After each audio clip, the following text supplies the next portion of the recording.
sa totoo lang, no, ang mga kongresista na katulad nila J.J. Suarez na o mga plunder, ang dami niyang plunder na cases, no? Pending. At yan sila Tambunting. Dapat yung mga yan, dahil sa kanila, no, maraming tao gusto ipasarado ang Kongreso dahil sa inyo. Yes. Yan ang totoo. Attorney Trixie, your reaction to that kind of preposterous and yet ipinapakalat na information operation and influence public opinion operation, manipulation?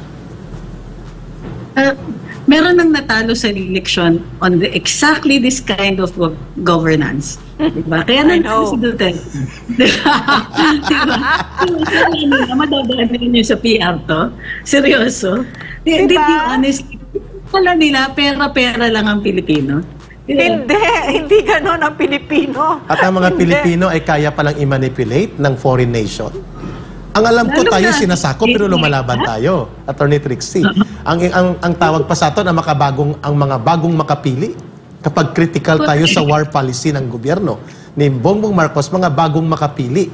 Ang mga bagong makapili daw si Sas Rogando at iba pa. Maya-maya kasama na tayo dyan sa mga bagong makapili. Pierre Ardi daw, traidor. Maudigs. Maudigong. Attorney Trixie, natatawa tayo pero these are serious, well-funded information operations to condition and brainwash the public to accept the policy of war. Tama po ba? Yeah, so basically our question here, no, as somebody who's been in communications for a very long time, what do you know about the Filipino people? Yeah. Attorney Trixie. Well, alam natin pag minamanipulate tayo. Alam mo yung pinakamalaking talaga, mga taong bayan. And I mean that in the nicest way possible. There are times na we'll let it slide. Sure, sige, you can talk all you want. Doesn't affect us. But on matters as serious as this, na alam natin, papatawag yung mga anak natin para magserbisyo sa gobyerno at some point. Pag tayo na mararamdaman natin yung epekto, hindi lang ng hindi lang ng mga usapang conflict o giyera na ganyan, kundi pati yung mga ginagawa nilang pagnanakaw or patawag dito, creative accounting nila sa gobyerno. Creative accounting. Di ba? Naglulukan pa tayo eh. So, yung mga ginagawa tayong parang piggy bank, ito para maalala ninyo ako later on.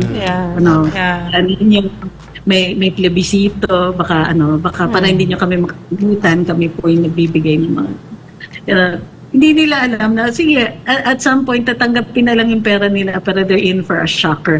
The same way that it was a shocker in 2016. Tama. Yes. Exactly. You can't fool all of the people all of the time. But, tama ka. Sometimes, pwede nilang lokohin, pero dahil sa proseso na ang tao ay natututo sa karanasan at kasaysayan, tama po kayo, you can never fool the people all of the time. Tsaka my bet, Attorney and Eric, is always on the Filipino people. Time and again talaga naturuan talaga tayo. So ang sinasabi mo, Attorney, did I get you right? These people, they're not reading the Filipino people right, neither do they understand social media where authenticity is the currency. At napakalalim ng kanilang pang-iinsulto.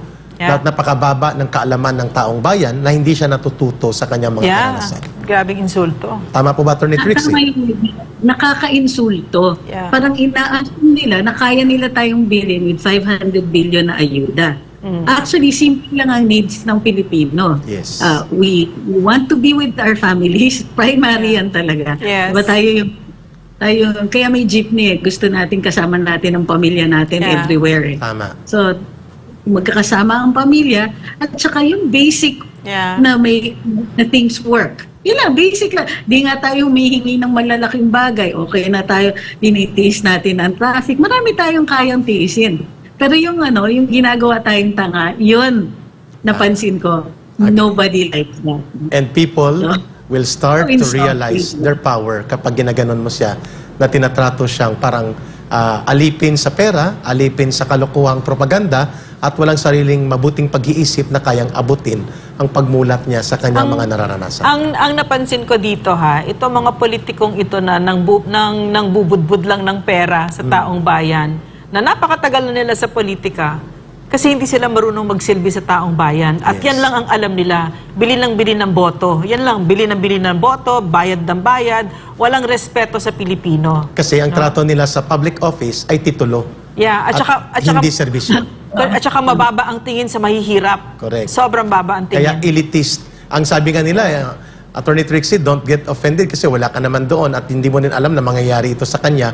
The Marcos administration of Bongbong Marcos Jr. is the full restoration of oligarchic rule and elitist rule combined na nangyari after 50 years. Na muling nakikita natin ito, kompleto, na bumabalik ang oligarkiyang nagkokontrol ng Estado at gobyerno, deep state. Kung sa Amerika, kung sa atin naman, bureaucrat capitalism is fully restored. Presided by Marcos Jr., his wife, his cousin, and their oligarchic core group. Do you see that kind of leadership right now in this government? Ang makikita natin, which is evidence of that, is the lack of a developmental budget. Tama. Correct. So, look natin, for Claro. 2024, Yeah. kinontract for all government agencies.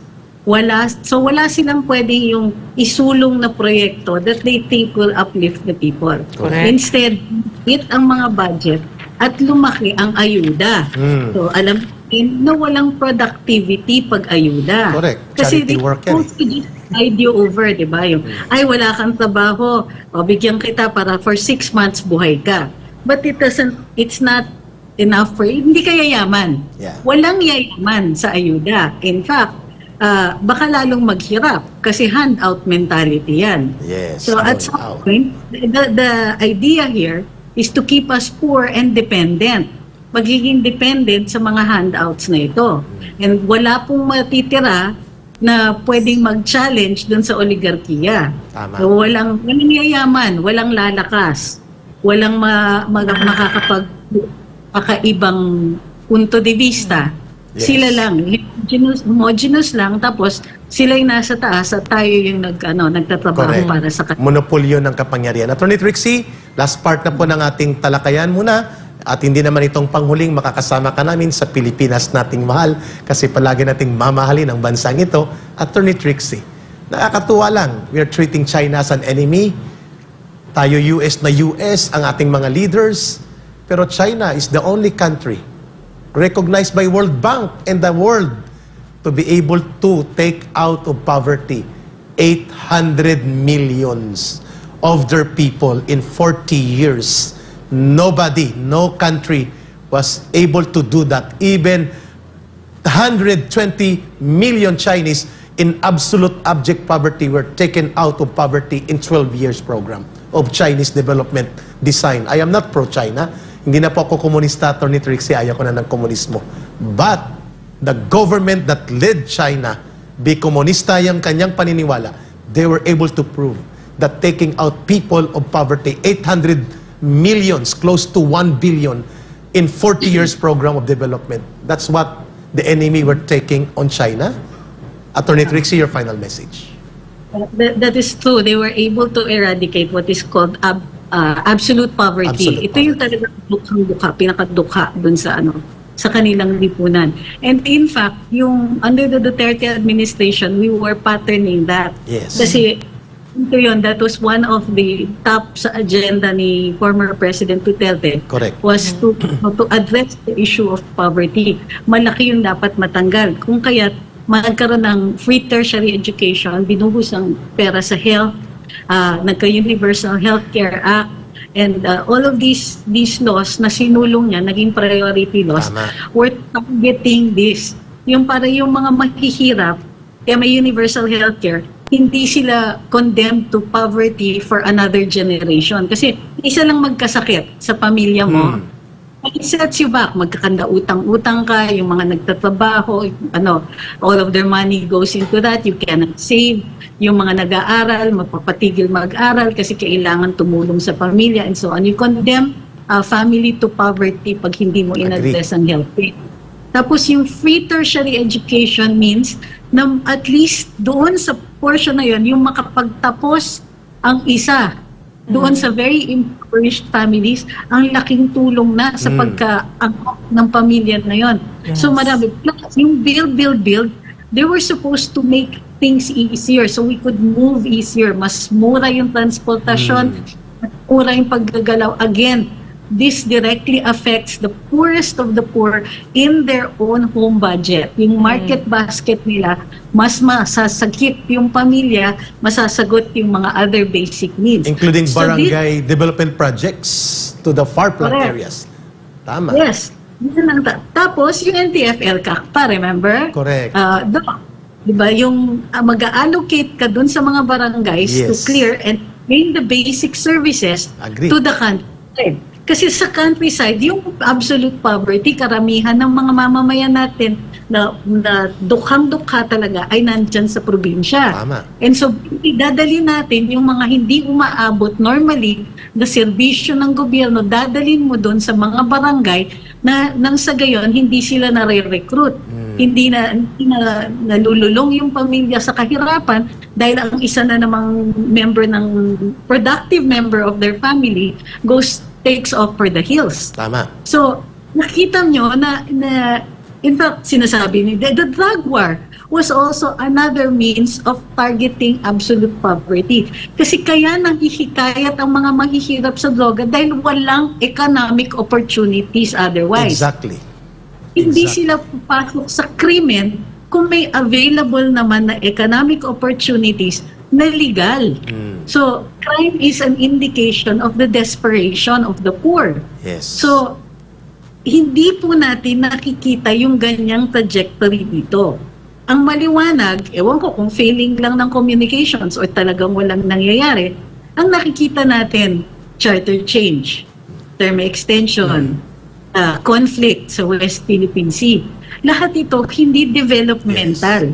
Lahat ito hindi puntirya ang pag-aangat ng kondisyon ng ordinaryong mamamayan o hindi tina-target din ang absolute poverty or any kind of poverty dito sa Pilipinas. Maraming mga proyekto na hindi na po napupondohan. Marami dun sa build, hindi nadidelay. Yung trend sa Mindanao, ang pinaka-classic example. Na it's pushed back, another 10? And Attorney Trixie, no? Tama po kayo kasi one of those na naging anomalya ay ang mga questionabling ipinasok na pondong almost 140 billion pesos sa DPWH pero hindi siya developmental targeted projects kundi dadaan doon sa approval ni Martin Romualdez. Kundi mga proyektong kung si Ping Lacson patawagin niya ay panibagong mukha ng pork barrel at hindi naman pang development. Attorney Trixie, we would like to have you more of your time sa Pilipinas nating mahal, but definitely, sabi namin ni Ma'am Lorraine, you will always be part of those people who truly love this country. Kaya magiging suki ka rin namin dito sa Pilipinas nating mahal. Maraming salamat, Attorney Trixie, for spending your time sa ating sambayan ng Pilipino, sa mga kababayan natin. We will always be grateful of the opportunity to discuss with you matters that pertain to peace, democracy, and real good governance for our people. Mabuhay po kayo. Thank Attorney you. Trixie. Thank you, Attorney.